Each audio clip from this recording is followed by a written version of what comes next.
पुन्हा आपणा सर्वांचं स्वागत आणि सर्वांना मैत्रीपूर्ण जय भीम। आपल्या या ध्यान साधना कार्यशाळेमध्ये आज सकाळपासून आपण वेगवेगळ्या पद्धतीने आपल्या जीवनामध्ये मनाचं जे स्थान आहे ते समजावून घेण्याचा प्रयत्न करतो आहोत। सकाळी ज्याप्रमाणे मी सांगितलं की बाबासाहेबांची दोन अत्यंत जी महत्त्वाची कोटेशन्स आहेत ती बाहेर लावलेली आहेत आणि मी तुम्हाला वाचूनही दाखवली। आणि त्याच वेळेस मी एक उल्लेख केला होता की बाबासाहेब आंबेडकरांनी भगवान बुद्ध आणि त्यांचा धम्म हा जो महान ग्रंथ लिहिलेला आहे त्याच्या सद्धम्माच्या प्रकरणाच्या पहिल्याच प्रकरणामध्ये मनाची मलिनता दूर करणे हाच धम्म होय या आशयाने बाबासाहेब लिहितात। आणि त्या पहिल्या प्रकरणाला सबळता येण्यासाठी बाबासाहेबांनी धम्मपदामधील पहिल्या ज्या दोन गाथा आहेत यमक वग्गाच्या त्या गाथा वापरलेल्या आहेत ज्या इथे आपल्या समोर लावलेल्या आहेत। आणि या दोनही गाथा ह्या अत्यंत महत्त्वपूर्ण आहे, कारण भगवान बुद्धानेही 2568 वर्षापूर्वी ही गोष्ट केंद्रीभूत मानलेली आहे की सर्व क्रियांचं जे मूळ आहे, केंद्रस्थान आहे, मुख्य आधारबिंदू जो आहे ते माणसाचं मन आहे। आणि ती गोष्ट सर्वश्रुत आहे। असं म्हटलं जातं की भगवान बुद्ध या विश्वामधील सर्वात मोठे महान असे मनोवैज्ञानिक आहे। जरी आज आपण पाहतो की मानसशास्त्र हा विषय किंवा ही शाखा किंवा हे शास्त्र जरी अस्तित्वात आलेलं असलं तरी अधिकतर 17व्या शतकानंतर त्याला थोडीफार प्रमाणात एक विशेष शाखा म्हणून मान्यता मिळाली। पण आज आपल्याला असं पाहायला मिळतं की मग ते सीजे जुंग असतील, फ्राईड असेल किंवा जगातील जे अन्य मनोविदा शास्त्रज्ञ आहेत त्या सर्वांनीच अखेर बुद्ध हा सर्वात मोठा मनोवैज्ञानिक होता आणि मनाचं अतिशय सूक्ष्म विश्लेषण हे बुद्धांनीच केलेलं आहे याला सर्वदूर मान्यता मिळत आहे। आत्ताच पुण्याच्या सावित्रीबाई फुले पुणे विद्यापीठाचा जो पाली विभाग आहे त्या पाली विभागाने नुकतंच थेरवादा बुद्धिझम अँड सायकोथेरपी नावाचा एक कोर्स सुरू केलेला आहे। आणि त्या कोर्सचा जेव्हा मी पाठ्यक्रम पाहिला तर त्या पाठ्यक्रमामध्ये पूर्णतः बुद्धाची जी शिकवण आहे ती शिकवण आग्रहाने मांडलेली आहे। आणि इतकंच नव्हे तर त्या पाठ्यक्रमाचा एक भाग सक्तीने प्रत्येक विद्यार्थ्याला 10 दिवसाच्या विपස්සनेला जाण्याचा आणि विपස්සनेला केवळ जाण्याचा नव्हे तर विपස්සनेच्या 10 दिवसाचा अनुभव हा तुम्ही एक प्रकारे संशोधन पत्रिका म्हणून तो रिसर्च पेपर म्हणून लिहून द्यावा असा त्यांनी अट्ट धरलेला आहे। त्यामुळे ही गोष्ट आपल्याला लक्षात घेता आली पाहिजे की खरोखरच माणसाच्या जीवनामध्ये हे जे मनाचं महत्त्व आहे, जसं बुद्धाने विशद केलं तसं बुद्धानंतर आलेले जे अनेक ज्याला आपण म्हणूया बौद्ध पंडित आहेत त्यांनी देखील त्याला तशीच आग्रही मांडणी केलेली आहे। मग ते नागार्जुन असतील किंवा असंग आणि वसुबंधू असतील। असंग आणि वसुबंधू यांनी जेव्हा संधी निर्मोचन सूक्त नावाचा एक महान ग्रंथ लिहिला तर त्या ग्रंथामध्ये मनाचा उल्लेख करताना त्यांनी एक सूत्रच लिहिलेलं आहे आणि त्याचं नावच आहे चित्तमात्र।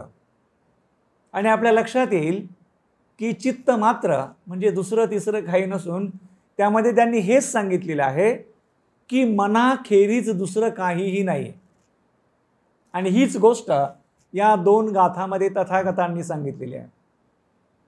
मन हेच केंद्रभूत आहे, मन हेच प्रमुख आहे, मन हेच प्रधान आहे, मन हेच आपल्याला करायला भाग पाडतं, करूनही घेतं आणि ते भोगायलाही भाग पाडतं. इथे दिलेला संक्षिप्त अर्थ आहे. मी थोडा अजून शब्दांचा वापर पण उलगडा करतो आहे, नाही तर तुम्ही माझे शब्द ऐकायला आणि तिथल्या ओळी वाचायला आणि हे कुठेच मॅच होत नाही असं म्हणाल तिथे. तर याचा अर्थ ते म्हणतायत की सर्व काही मन आहे, मनच सर्व निर्मितीचं कारण आहे. आणि मग एका मुद्द्यावर येऊन भगवंत म्हणतात की जर का एखादा मनुष्य अकुशल चित्ताने म्हणजेच मनाने बोलला किंवा वागला, दोन्ही कृती आहेत, बोलण्याचा परिणाम देखील कृतीमध्ये होतो आणि वागण्याचा परिणाम देखील कृतीमध्ये होतो. म्हणून बोलणं हे कृतिशील अर्थाने घेतलेलं आहे. एखादा मनुष्य अकुशल चित्ताने बोलला किंवा वागला तर त्याचा परिणाम दुःख होतं.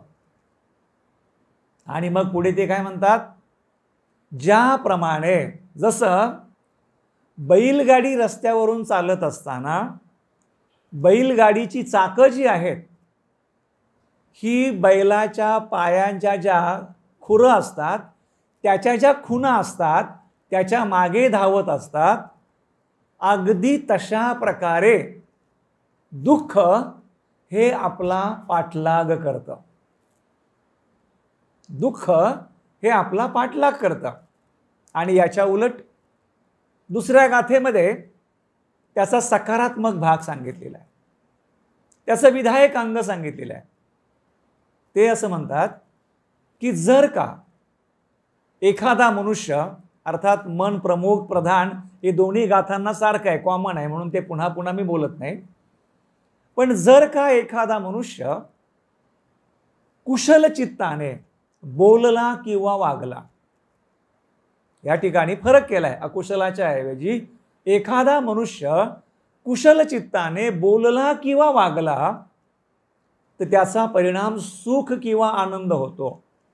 आणि ज्याप्रमाणे एखादा वाटसरू चालत असताना त्याची छाया म्हणजे सावली त्याला सोडत नाही, त्याची सोबत करते, अगदी तशा प्रकारे आनंद आणि सुख त्या माणसाची सोबत करतात. या दोन्ही ठिकाणी बुद्धाने दोन अत्यंत महत्त्वाच्या गोष्टी वापरलेल्या आहेत.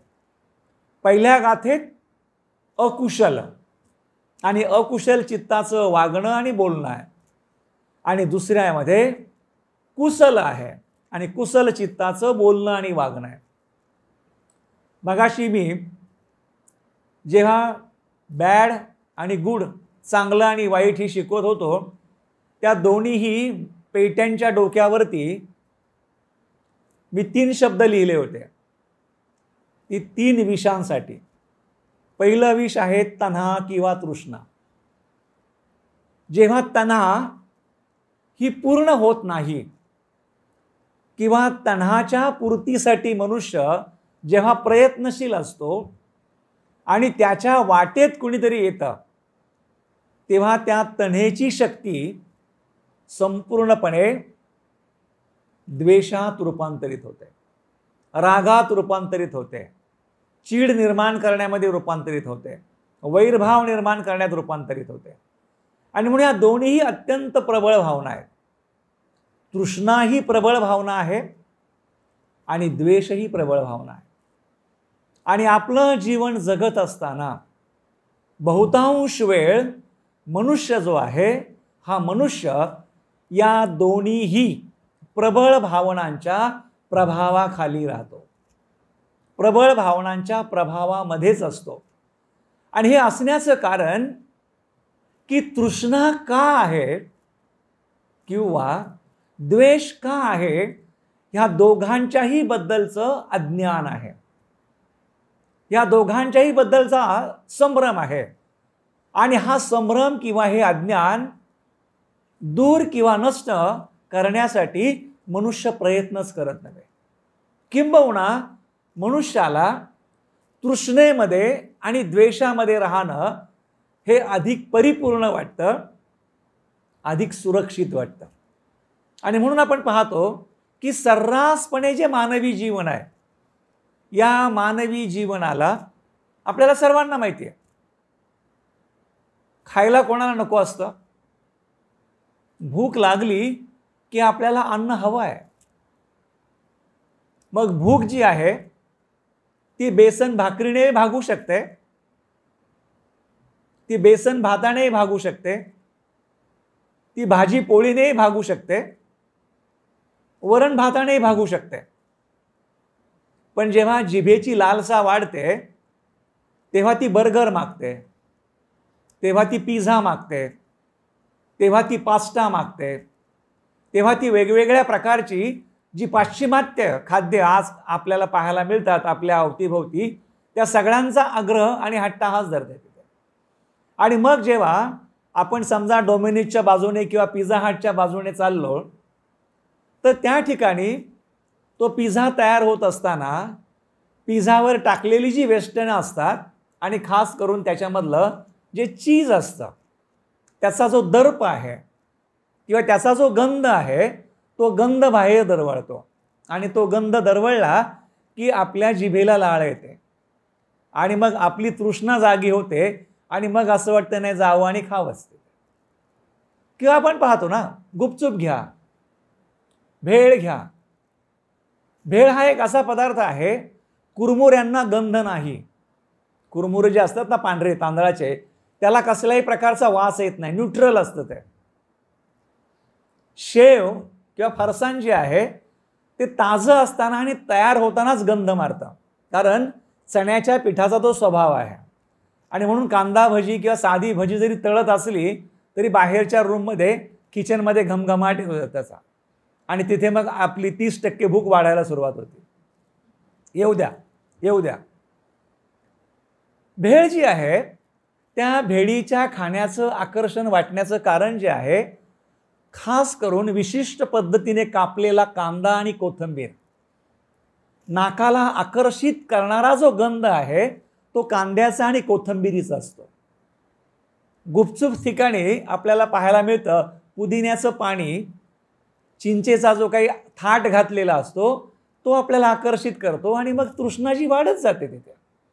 त्यामुळे माणसाला खाण्याची तृष्णा, पिण्याची तृष्णा, लेण्याची तृष्णा, नेसण्याची तृष्णा, सगळ्या तृष्णाच आहेत. सर्व दूर सकाळी जागं झाल्यापासून आपल्याला बेड टी पासून सुरुवात होता. आता ती फॅशन झालेली आहे तिथे, ती गरज नाही आहे. पण सिनेमात पाहतो की तो शेट बेडशीट पितो. आता आपण काही छोटे शेट आहोत का? आपला पगार 40,000 आहे दर महिन्याला, का पिला पाहिजे आपण पण बेड टी.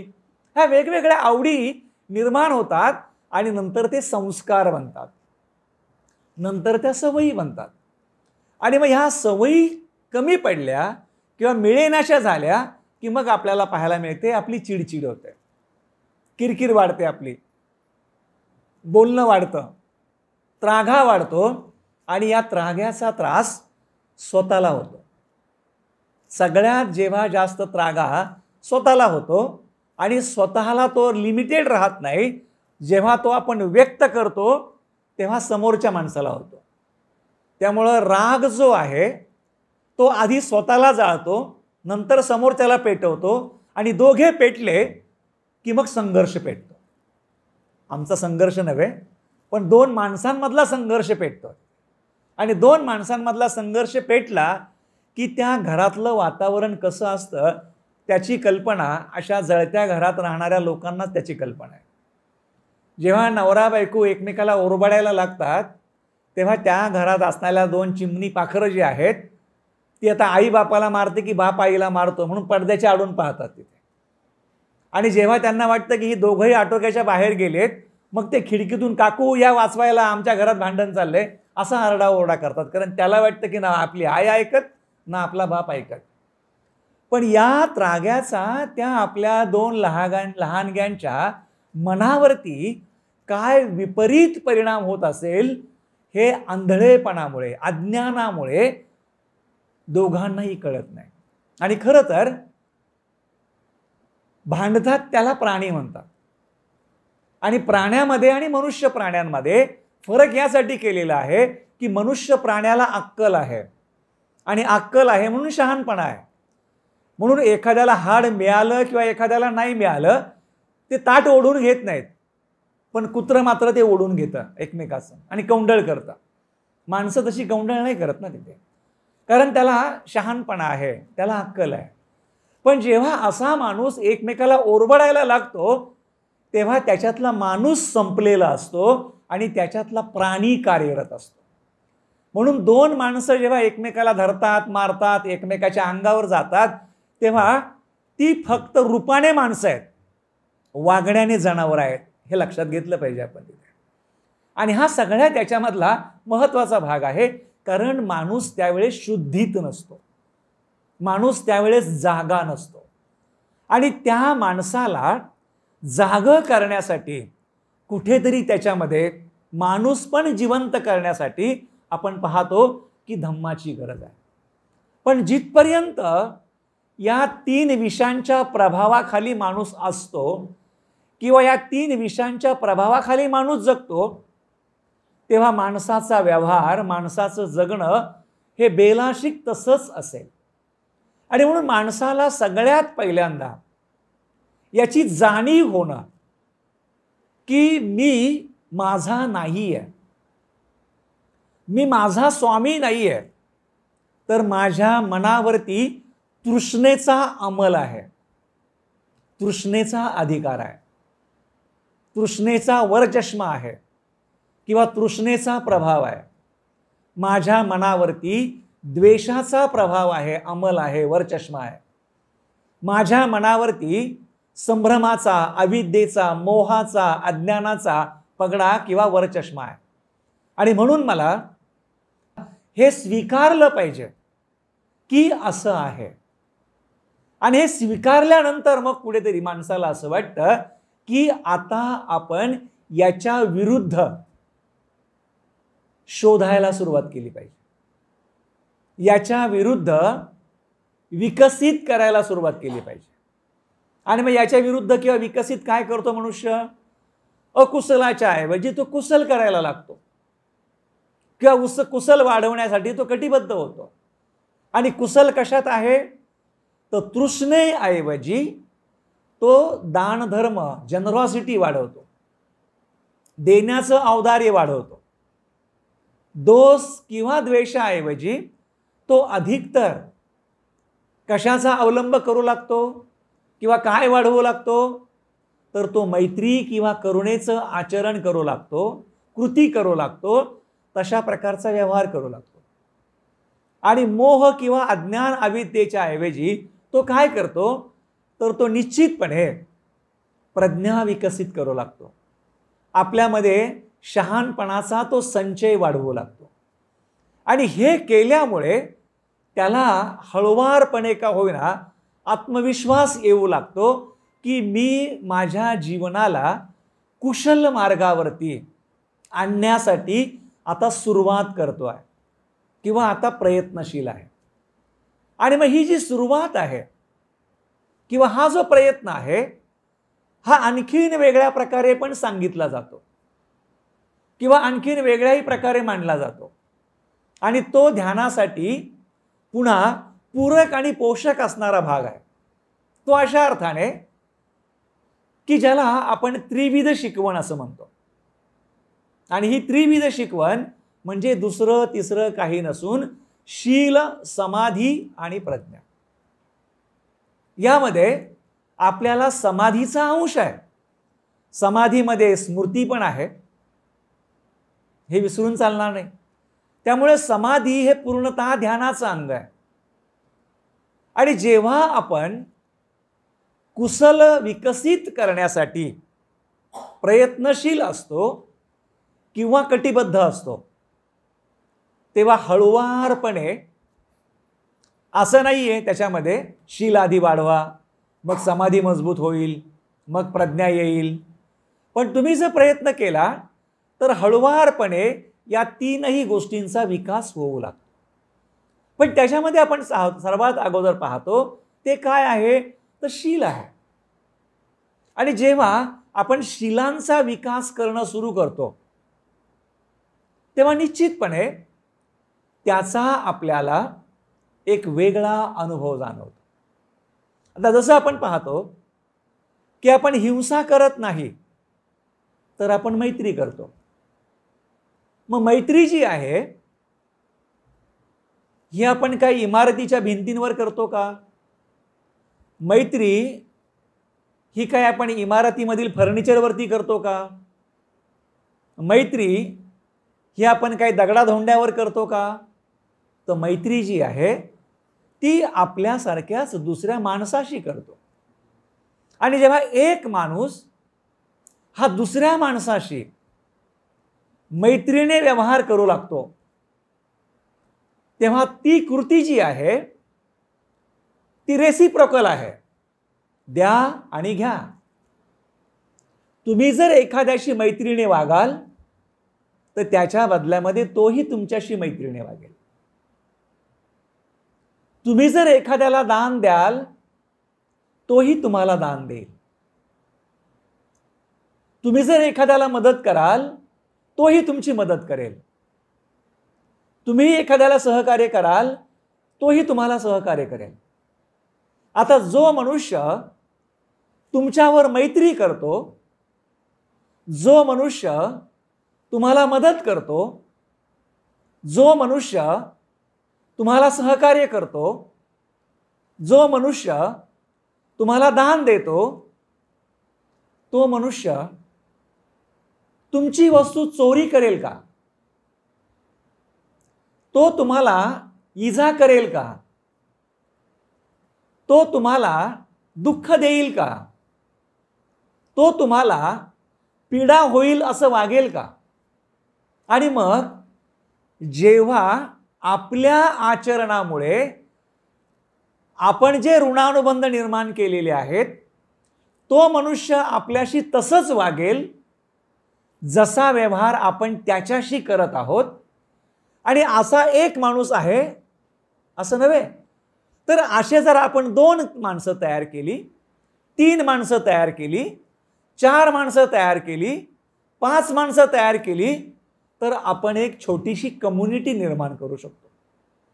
आपण एक छोटासा संघ निर्माण करू शकतो. आपण एक छोटासा कुल निर्माण करू शकतो की ज्या कुलामध्ये राहणं आपल्यासाठी आनंददायी वाटेल, ज्या कुलामध्ये राहणं आपल्याला विश्वासार्ह वाटेल, ज्या कुलामध्ये राहणं आपल्याला सुरक्षित वाटेल, ज्या कुलामध्ये राहणं हे आपल्या जीवनामध्ये आनंद निर्माण करणारं वाटेल. पण हे केव्हा होईल?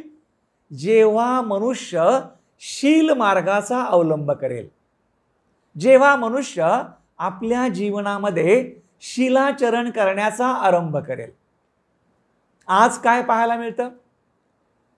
शेजारी सोडा, नातेवाईक सोडा, मित्र सोडा, बायकोचा नवऱ्यावर विश्वास नाही, नवऱ्याचा बायकोवर विश्वास नाही, पोरांचा आई बापावर विश्वास नाही, आई बापांचा पोरांवर विश्वास नाही. घराच्या बाहेर कुठे जाणार आपण ऋणानुबंध वाढवायला? आपलंच घर ओरबाडा ओरबडी आहे, बोचका बोचकी आहे. जिथे ओरबाडा ओरबडी आहे, जिथे बोचका बोचकी आहे, तिथे आनंद कुठे सापडेल? तिथे सुख कुठे सापडेल? तिथे समाधान कुठे सापडेल? आणि मग आपण काय करतो? खोट्या सुखाच्या, खोट्या समाधानाच्या आपण वेल्गना करतो. आपली कल्पना एक प्रकारे चुकीच्या सुखाची असते, चुकीच्या समाधानाची असते.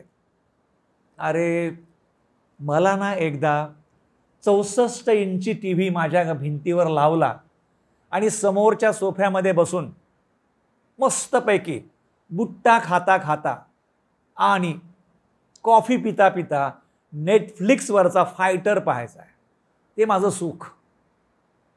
ही सुखाची परिभाषा आपली. मग मी आनंदी होईल, मग मला सुख लाभेल. तो टीव्ही मिळाला, काहीतरी बिघाड होतं, उंदीर मागच्या बाजूने जाऊन वायर खातो आणि टीव्ही बिघाड होतो. मग आपल्याला वाटतं अरे मला हे मिळालं, की मी सुखी. अरे ते मिळालं की मग सुखी. अरे हे राहिलं, हे मिळालं की मग सुखी. असं करणारी आपण मंडळी आहोत.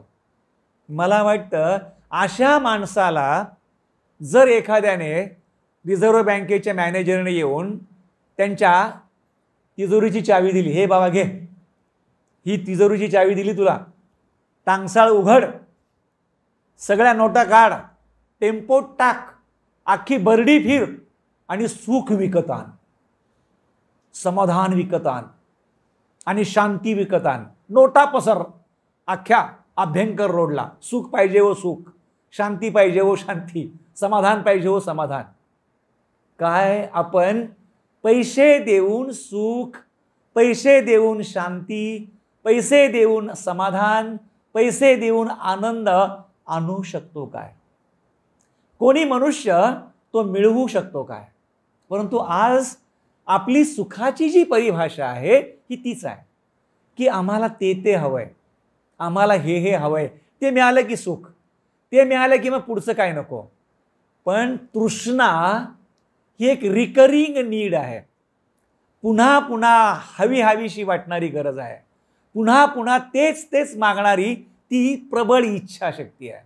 आणि म्हणून आपण पाहतो की तृष्णेने कधीच शांती मिळू शकत नाही. आणि म्हणून या ठिकाणी जसं म्हटलेलं आहे की आपल्याला कुशल चित्त निर्माण करायचं आहे. आणि कुशल चित्त निर्माण करण्यासाठी काय म्हणतायत बाबासाहेब, तर मलिन मनाला साफ करायचं. आता हे जे मळलेलं मन आहे क्लेशयुक्त, त्याला साफ करायचं हे आपण उद्या पाहणार आहोत. पण मनाला साफ करण्यापूर्वी त्या मनाला शांत करणंही तेवढंच गरजेचं आहे. आणि सकाळपासून आपले जे प्रयोग चाललेले आहेत त्या प्रयोगामध्ये त्या माध्यमातून आपण या मनाला पाहण्याचा, त्या मनाला लक्षात घेण्याचा, त्याचा स्वभाव समजण्याचा, त्याचे गुणधर्म समजण्याचा आपण प्रयत्न करत आहोत. आपण ते लक्षात घेण्याचा प्रयत्न करत आहोत. आता एक सर्वात महत्त्वाची गोष्ट आहे, जसं आपण ह्या 2 गाथा पाहिलेल्या आहेत आणि या 2 गाथामध्ये बुद्धाने संपूर्ण एकंदरीत आपल्या अस्तित्वाचं जणू काही मूळच सांगितलेलं आहे की मानवी सुखदुःखाचं केंद्रबिंदू हे माणसाचं मन आहे. आणि त्याच्यामध्ये बुद्ध हे सांगायला विसरलेले नाहीयेत की दुःख तुमचं जरी असलं तरी ते दुसऱ्या कोणाच्या इडेपिडेमुळे लागलेले नाहीये, तर प्रत्येकाचं दुःख हे प्रत्येकाच्या मनोअवस्थेमुळे आणि त्या मनोअवस्थेत राहून केलेल्या कर्मकृतीमुळे आहे. त्यामुळे आपल्या दुःखाला जबाबदार शेजारी नाहीत, नातेवाईक नाहीत, घरची मंडळी नाहीत, आप्तेष्ट नाहीत. आपल्या दुःखाला कारण आपण आहोत. दुसरी गोष्ट आहे की ते असं म्हणतात की जर का तुम्ही कुशल कर्म केलं तर त्याच्यातून तुम्हाला सुख आणि आनंद लाभणार आहे. आणि हे जे कुशल कर्म आहे, हे कुशल कर्म हे देखील आम्हालाच करायचं आहे स्वतःसाठी. आपण दुसऱ्यांसाठी कुशल कर्म नाही करू शकत. स्वतः कुशल कर्म करून दुसऱ्याला वाटूही शकत नाही त्याचा परिणाम. जे काही पुण्यकर्म असेल त्या पुण्यकर्माचा प्रभाव किंवा परिणाम हा आपल्यासाठीच होणार आहे, तो आपल्यालाच मिळणार आहे. ते आपलं ॲसेट असणार आहे, ते आपलं भांडवल असणार आहे. परंतु आपण त्यासाठी प्रयत्नशील असलं पाहिजे, आपण त्यासाठी कृतिशील असलं पाहिजे. आणि म्हणून जेव्हा सुख आपल्या जीवनात येईल त्या सुखाचं श्रेय आपण इतरांना वाटत बसू नये. माझं ध्यान लागलं, कारण ध्यानाला जाण्यापूर्वी तुम्ही स्माईल दिलं होतं ना, बस गेले मटक्याने बसलो, लागलंच लागलं. मी तर रोज ध्यानाच्या वाटेवर बसून हसतच राहील. घ्या स्माईल आणि चांगलं ध्यान. कोणाच्या स्माईलने आपलं ध्यान चांगलं होऊ शकत नाही, आपल्या प्रयत्नांमुळे आपलं ध्यान चांगलं होतं. त्यामुळे बऱ्याचदा आपल्या चांगुलपणाचं, आपल्या सुखाचं, आपल्या आनंदाचं श्रेय सुद्धा घ्यायला माणूस कधी कधी लाजतो, कधी कधी घाबरतो. त्यामुळे आपलं सुख हे आपल्या कृतीचा परिणाम आहे, आपल्या कृतीचं ते फळ आहे, आणि म्हणून त्याचा आस्वाद आपण घेतला पाहिजे. आणि जेव्हा कृती हा शब्द येतो तेव्हा आपल्याला जगताना जागृतीपूर्वक जगायचंच आहे, पण प्रत्येक वेळेस कृती करत असताना आपल्याला आपण करत असणाऱ्या कृती पाठीमागे, आपण जी जी कृती करतो त्या कृतीच्या पाठीमागे आपला हेतू काय आहे, आपला उद्देश काय आहे, इंटेन्शन बिहाइंड द ॲक्शन. तुम्ही जी कृती करता त्या कृतीच्या पाठीमागचा उद्देश महत्त्वाचा असतो, त्या कृतीच्या पाठीमागचा हेतू महत्त्वाचा असतो. पुन्हा जर तुमची कृती जी तुम्ही करताय ती अकुशल असेल तर त्याचा परिणाम अकुशलच होणार आहे, आणि परिणाम अकुशल, त्याचं फळ दुःख आहे. जेव्हा तुम्ही एखादी कृती करता ती जर कुशल असेल तर परिणाम सुखात होणार आहे, आणि ते सुख आहे तुम्हाला आनंद देणार आहे. आणि म्हणून आपण रोजच्या जीवनामध्ये एखादी कृती करत असताना थोडं थांबलं पाहिजे, थोडा विचार केला पाहिजे, आणि हा विचार करण्यासाठी आपल्याला पुन्हा जागेपणी जगता आलं पाहिजे. आता बघा, पुन्हा आपण मूळ ध्यानावरच आलो. जेव्हा आपण आपल्या कानाने आपली स्तुती ऐकतो, आपली प्रशंसा ऐकतो, आपलं कौतुक ऐकतो, आपलं पुण्यानुमोदन ऐकतो, बसल्या बसल्या 500 ग्रॅम वजन वाढल्यासारखं वाटतं. मला तर कधी कधी किलोभर वजन वाढल्यासारखं वाटतं. बापो, काय भरणार, लयच भारी आहे. कुणी कृती केली, चांगली स्तुती की बरंच वाटतं आपल्याला. काही न खाता पिता वजन वाढतं. पण जर कुणी टीका केली आणि जर कुणी शिव्या दिल्या, माणूस पण तोच, कानही तेच, शब्दही तेच, पण जिव्हारी लागतात ना, कारण हे निंदा आहे, टीका आहे, आपल्याला वाईट बोललेलं आहे. कृती करताना हळूवार असतो, असं घेतो, पण बोला बोला, छान बोलताय, बोला ना, बोला. आणि आपली टीका कोणी केली रे, अरेला का बघूनच घेतो आता मी, लगेच रिॲक्शन. त्यामुळं सगळ्यात महत्त्वाची गोष्ट आहे, तुम्ही आहात, इंद्रिय तुमचीच आहेत, शब्द ऐकलेले आहेत त्या इंद्रियाने, चॉईस तुमच्या समोर आहे, चॉईस तुमच्या समोर आहे. तुम्ही शांत बसायचंय की प्रतिक्रिया देऊन, 4 शिव्या देऊन भांडण वाढवायचंय. पण बऱ्याचदा असं होत असताना आपली जागृती कमी असल्यामुळे किंवा आपण जागेच नसल्यामुळे आपण प्राणी धर्म पाळतो, आपण प्राणी धर्म पाळतो. तुम्ही बघा, घरात कधी असेल तर, नसेल तर आणून बघा प्रयोग करून. शांत बसलात तुम्ही, टीव्ही पाहत, आणि तुमच्या घरातली मांजर तुमच्या जवळच बसलेली आहे, आणि तिने पाहिलं पलीकडे उंदीर पडलाय. तुम्ही तिला अगोदरच दुधामध्ये चुरून 1.5 चपाती चारली, लठ्ठ झाली, पोट भरलेलं आहे, ढेकर पण दिलाय. ती असं कधी विचार केला, ओहो आता तर खूप खाल्लंय, 1.5 चपाती खाल्ली, दूध पण खाल्लंय, गेला तर गेला उंदीर, नंतर बघू, त्याला नाश्त्याला खाईल? नेव्हर. मांजरीने उंदीर बघितला, तिने आखी कोंबडी जरी खाल्लेली असली टणक्याने उडी मारणार, पकडणारच त्याला. कारण तिला एवढंच माहिती आहे, माझी शिकार आहे, पकडायचंच, त्याला झुलवायचंच, त्याला खेळवायचंच, त्याच्या चिंध्या करायच्याच, ते तिचं नेचर आहे. आणि त्यामुळे बऱ्याचदा काही लोकांना कानावर शब्द पडले रे पडले काही, की लगेचच ती कृती करावीशी वाटते, आणि आपण बऱ्याचदा रिॲक्ट होतो, आणि रिॲक्ट झाला की आपला बीपी वाढतो. पण मग आपण होतो माझाच का, समोरच्याला का गप्पा करू मी, त्याचा डबल वाढवीन. मग आपण डबल शब्द वापरतो, हां तू असं. घरामध्ये बघा, बऱ्याच दिवस घर शांत असलं की दोघा नवरा बायकोंना वाटतं काही करमतच नाही, 15 दिवस झालं काही कुरबुर नाही, भांडण नाही, किरकिर नाही. त्यांची भांडण्याचं एकच कारण असं आहे, अरे काय रे, त्या तुझ्या बहिणीचा फोटो पाहिला परवा, हा काय फोटो आहे काय तिथे, माकडासारखं दिसतंय. बासच, अरे तुमचा तर भाव कोल्यासारखा दिसतो. एकमेकांच्या नातेवाईकांची चिरफाड. पती पत्नी असतात, दोघांचं कुटुंब एकमेकाचंच असतं, पण भांडणामध्ये दोघे जण एकमेकांचे लतकर काढून असे मोकळे उभे असतात. हे बघ तुझं, हे बघ माझं. Only reaction.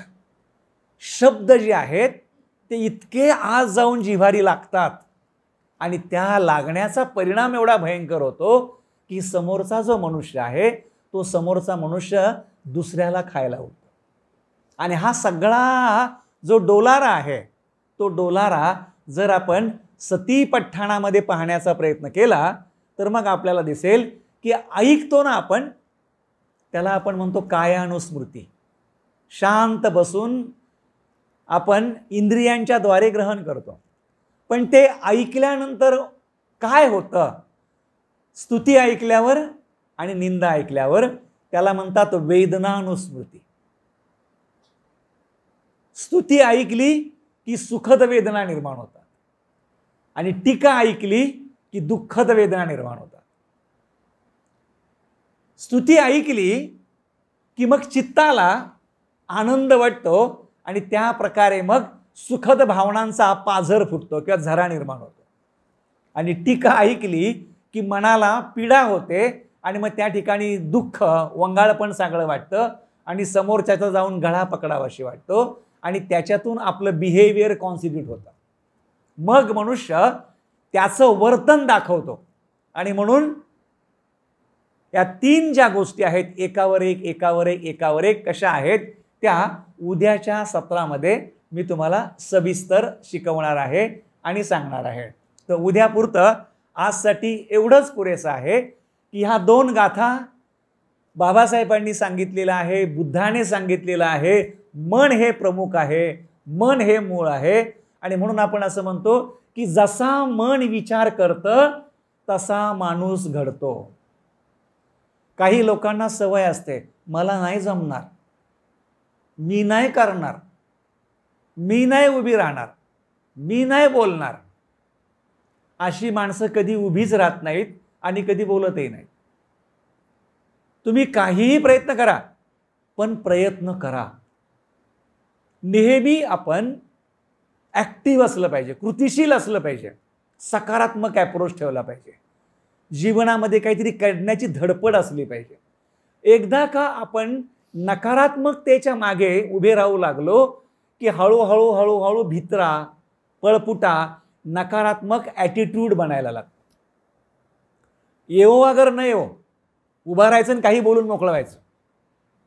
समोरचा दुरुस्त करून घेतो, फक्त उभं राहायचं आणि बोलून मोकळं व्हायचं. तिथे धाडस तर करा, पण बऱ्याचदा काही लोक उभं राहण्याचं धाडसच करत नाहीत आणि मग ती शेवटपर्यंत मांजरीसारखीच राहतात शेवटी. म्हणून महत्त्वाची गोष्ट आहे पॉझिटिव्ह अप्रोच, पॉझिटिव्ह ॲटिट्यूड, सकारात्मक मनोधारणा, सकारात्मक प्रवृत्ती असणं हे खूप महत्त्वाचं आहे.